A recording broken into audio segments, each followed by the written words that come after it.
안녕하세요. 마음숲지기입니다.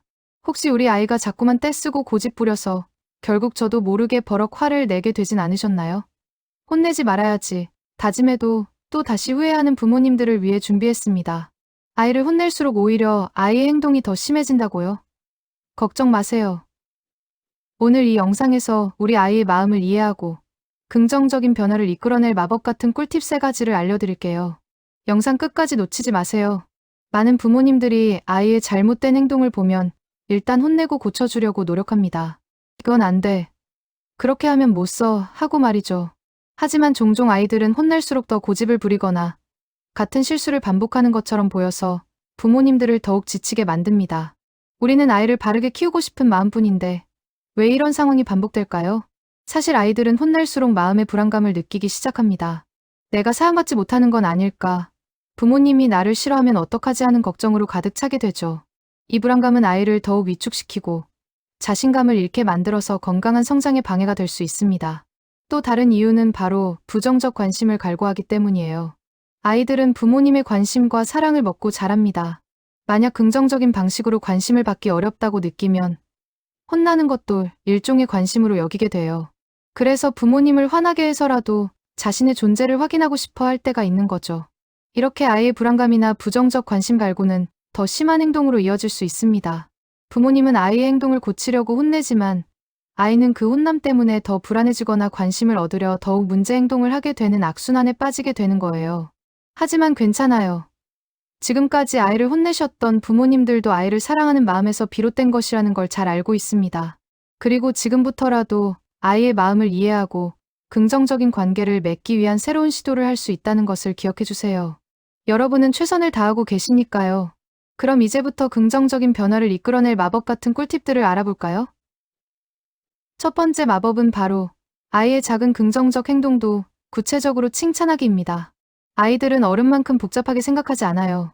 단순히 잘했어 보다는 무엇을 잘했는지 정확히 짚어주면 훨씬 효과적이에요. 예를 들어 아이가 장난감을 스스로 정리했다면 와, 우리 응응이가 장난감을 제자리에 뒀네. 우리 응응이 정말 기특하다 라고 말해주세요. 그림을 그렸다면 색깔을 정말 예쁘게 칠했구나. 이 파란색이랑 노란색이 잘 어울리네. 하고 구체적인 부분을 칭찬해주는 것이죠.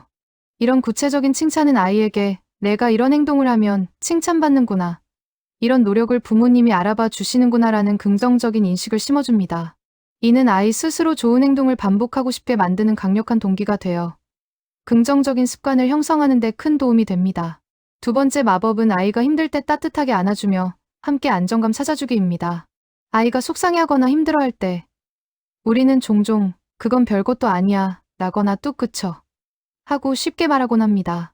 하지만 이럴 때 아이에게 가장 필요한 건 부모님의 따뜻한 공감과 안정감이에요. 아이가 울거나 떼를 쓸 때 먼저 아이의 눈높이에 맞춰 앉아 따뜻하게 안아주세요. 속상했구나. 친구가 밀어서 아팠지. 힘들었지. 하고 아이의 감정을 읽어주고 공감해주는 것이 중요합니다. 부모에게서 이런 안정감을 느끼면 아이는 자신의 감정을 조절하는 법을 자연스럽게 배우게 됩니다. 세 번째 마법은 바람직한 행동을 긍정적으로 알려주기입니다.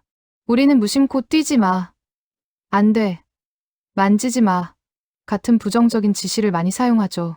하지만 아이는 무엇을 하지 말라는 것보다는 무엇을 해야 하는지를 더 명확히 알 필요가 있어요. 부정적인 말은 아이에게 금지만 강조할 뿐 대안을 제시해주지 못합니다. 예를 들어 아이가 집안에서 뛰고 있을 때는 뛰지 마. 대신 우리 천천히 걷자. 조심조심 살금살금 걸어볼까? 하고 바람직한 행동을 직접적으로 알려주는 거예요. 음식을 던지려고 할 때는 던지지 마. 대신 음식은 입에 냠냠 넣는 거야. 또는 접시에 놓아볼까? 라고 말해주는 식이죠. 이렇게 긍정적인 표현을 사용하면 아이는 금지당한다는 느낌보다 어떻게 행동해야 하는지 구체적인 안내를 받게 되어 이해하고 따르기 쉬워집니다. 이는 아이의 행동을 교정하는 데 훨씬 효과적이며 아이의 자존감을 지켜주는 현명한 방법이기도 합니다. 이러한 언어 습관은 아이의 자율성을 존중하면서도 올바른 방향으로 이끌어주는 효과적인 방법이에요. 아이는 스스로 선택하고 행동할 수 있다는 자신감을 얻게 되며 부모의 말을 부정적인 명령이 아닌 자신을 위한 안내로 받아들이게 됩니다.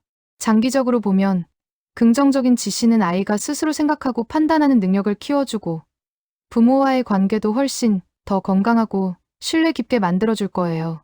단순히 행동을 멈추게 하는 것을 넘어 아이의 전반적인 발달에 긍정적인 영향을 미치는 아주 중요한 양육 태도입니다. 자, 오늘 배운 3가지 꿀팁들. 지금 당장 우리 아이에게 적용해 보시는 건 어떨까요? 처음엔 어렵고 어색할 수도 있지만 꾸준히 노력하면 분명 놀라운 변화를 경험하실 거예요. 만약 여전히 어려움이 느껴지거나 고민이 더 깊어지신다면 전문가의 도움을 받는 것을 망설이지 마세요. 궁금한 점이 있다면 댓글로 남겨주시거나 편하게 연락 주세요.